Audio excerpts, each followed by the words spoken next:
فلا مضل له ومن يضلل فلا هادي له أشهد أن لا إله إلا الله وحده لا شريك له وأشهد أن محمدا عبده ورسوله لا نبي ولا رسول بعده اللهم صل وسلم على Sayyidina Muhammad wa ala alihi wa sahbihi wa mawala.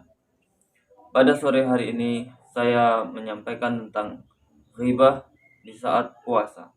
Belum membahas tentang ghibah di saat puasa, apa sebenarnya ghibah itu? Apa ghibah itu? Ghibah adalah menggunjing atau yang sering kita sebut dengan gosip, menggosip. Nah, itu adalah menceritakan seseorang tentang aib-aibnya atau sesuatu yang tidak disukai oleh seseorang itu tanpa pengetahuan seseorang yang diceritakan itu. Dalam Islam apa hukumnya ghibah? Dalam surat Al-Hujurat Allah tegas mengatakan bahwa wala yaghtab ba'dukum ba'dha ayuhibbu ahadukum ay ya'kula lahma akhihi maitan fakarihtumuh. Ya.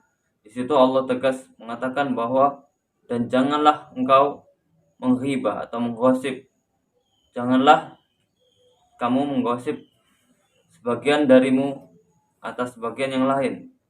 Apakah kamu menyukai bahwa kamu makan bangkai saudaramu dan dia sudah mati? Ya. Di situ Allah gambarkan bahwa ghibah itu seperti memakan bangkai saudaranya. Ya. Saudaranya sudah mati, seseorang yang dia ghibah itu sudah mati, kemudian dimakan bangkainya. Nah, di situ menggambarkan betapa jeleknya, betapa buruknya perbuatan ghibah. Dan ghibah termasuk dosa yang besar, termasuk kabairul kabair, ya, termasuk dosa yang besar. Maka marilah kita menjauhi ghibah. Sedangkan dalam puasa berghibah, apa yang akan terjadi jika puasa dan tetap ghibah? Apakah puasanya batal? Karena sudah dijelaskan seperti itu di surat Al-Hujurat ayat 12 yang telah disebutkan bahwa menghibah sama saja makan bangkai. Apakah batal sebagaimana kita makan? Namun sebagian besar ulama mengatakan tidak membatalkan puasa, karena itu adalah makna majazi, bukan makna hakiki, makna majaz. Dan dalam bahasa Indonesia kita mengenal sebagai majaz, bukan hakiki, bukan makna sebenarnya. Dan akan tetapi dosanya sangat besar, sebagaimana pahala yang sangat besar di tempat-tempat tertentu dan juga di waktu-waktu tertentu itu dilipat gandakan di waktu-waktu yang Allah muliakan, seperti di waktu sepertiga malam terakhir, ya, di hari Jumat, di bulan Ramadan, dan di bulan-bulan haram. Itu Allah lipat gandakan pahalanya.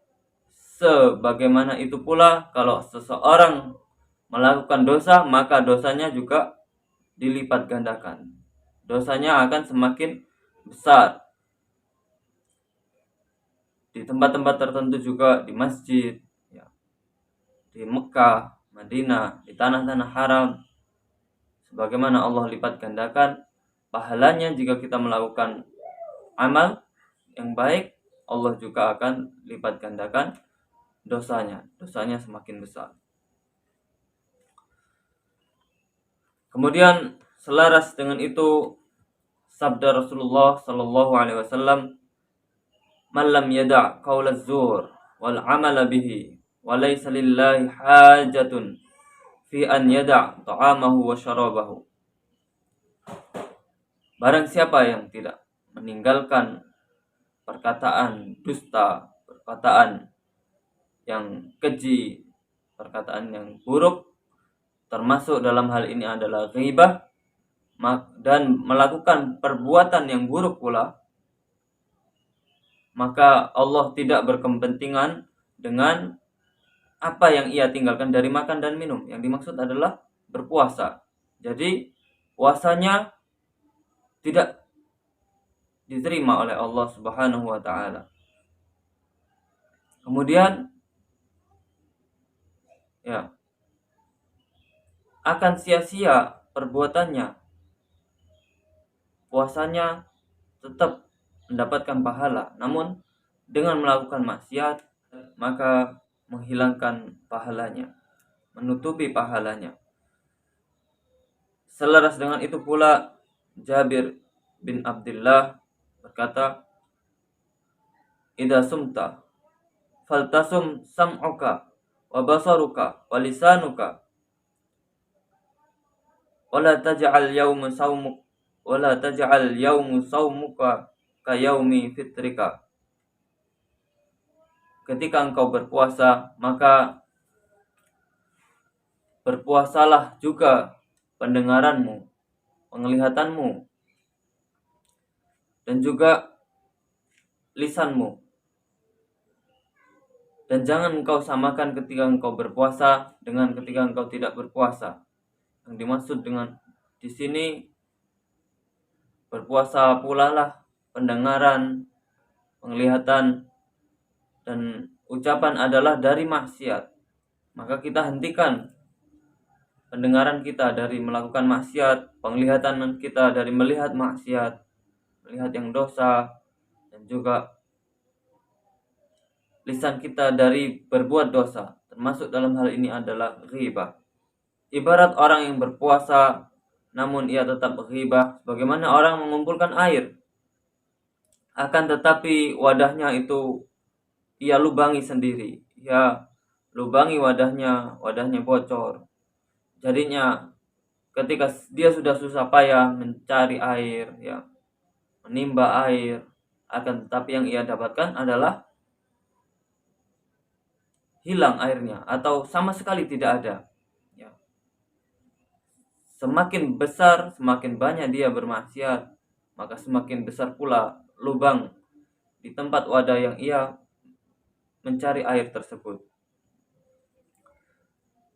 Selaras dengan sabda Rasulullah sallallahu alaihi wasallam, "Rubba min sha'imin laisa lahu min shiyamihi illa al-ju'i wal 'atash." Ya, betapa banyak seseorang yang berpuasa namun yang ia dapatkan hanyalah lapar dan dahaga. Nah, itu adalah sabda Rasulullah sallallahu alaihi wasallam tentang orang yang tidak meninggalkan maksiat dalam berpuasa. Pahalanya tetap ada, namun dengan dosanya itu akhirnya kalah pahalanya, dan pahalanya dikurangi terus dengan melakukan dosa hingga akhirnya habislah pahalanya, yang ia dapatkan hanyalah lapar dan dahaga. Lalu bagaimana jika kita sudah tidak mungkin untuk tidak melakukan ghibah, ya. Lingkungan kita sudah terlalu banyak yang namanya ghibah. Tontonan kita sudah banyak ghibah, dan sejak kecil sudah dibiasakan ghibah. Ini berlaku untuk umum, ya. Lingkungan kita maupun laki-laki maupun perempuan sudah menjadi kebiasaan. Maka bagaimana cara menghindarinya? Maka di sini kami sampaikan kiat-kiat untuk menghindari ghibah. Yang pertama adalah marilah kita sibukkan dengan lisan kita, ya. Kita sibukkan lisan kita untuk beribadah kepada Allah Subhanahu wa taala. Dalam bulan Ramadan Allah lipat gandakan pahalanya, terutama membaca Al-Qur'an, dan bulan Ramadan juga Allah sebutkan bahwa bulan Al-Qur'an, bulan Ramadan adalah bulan Al-Qur'an, bulan diturunkannya Al-Qur'an secara penuh. Maka kita sibukkan lisan kita dengan beribadah, terutama membaca Al-Qur'an. Selesai membaca Al-Qur'an, jangan kasih kesempatan untuk melakukan maksiat. Kita berzikir. Berzikir lanjut dengan melakukan mengatakan yang baik kepada saudara seislam kita, menasihatkan, amar ma'ruf, nahi mungkar. Dan yang kedua adalah biasakan untuk membicarakan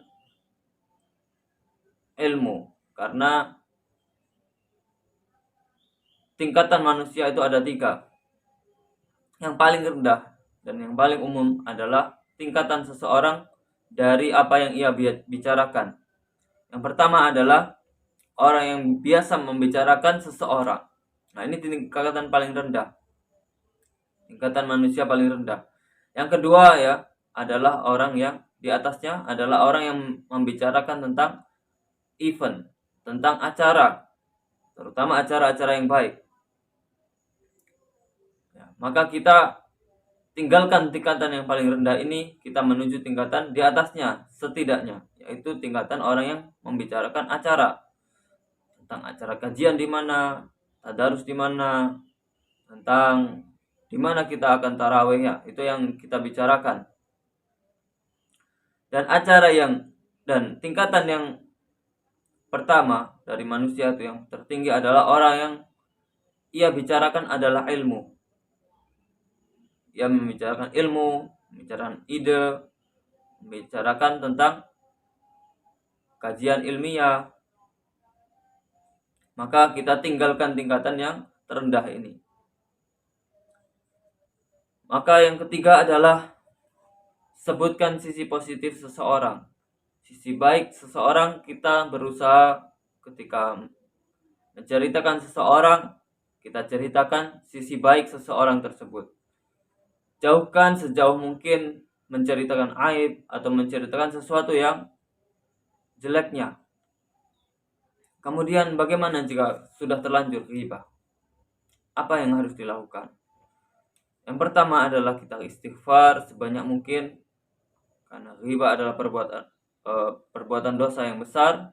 Maka kita memohon ampun kepada Allah, kita istighfar sebanyak mungkin. Kemudian yang kedua adalah tepis apa yang sudah kita ghibahkan. Semakin banyak orang yang kita ajak untuk ghibah, maka semakin banyak orang yang harus kita hapus dari pikirannya tentang yang sudah kita katakan. Ya, kita tepis apa yang sudah kita ghibahkan. Karena dengan itu dicabut perasaan yang tidak enak dalam dirinya tentang seseorang yang kita ghibahkan. Dan yang ketiga tentunya kita menasehati seseorang yang ghibah sebelum dia terlalu jauh, terlalu dalam untuk menghibahkan seseorang.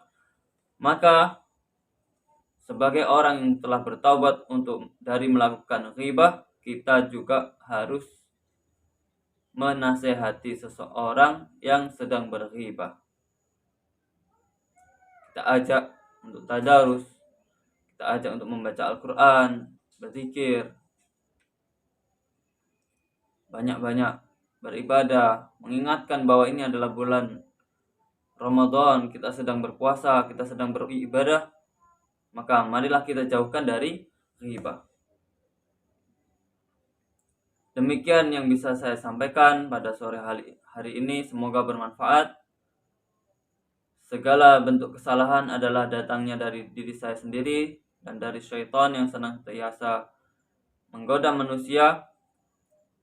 Dan jika ada kebaikan, itu datangnya murni dari Allah Subhanahu wa taala. Wa aqulu qouli hadza wa astaghfirullah li wa lakum. Wassalamu alaikum warahmatullahi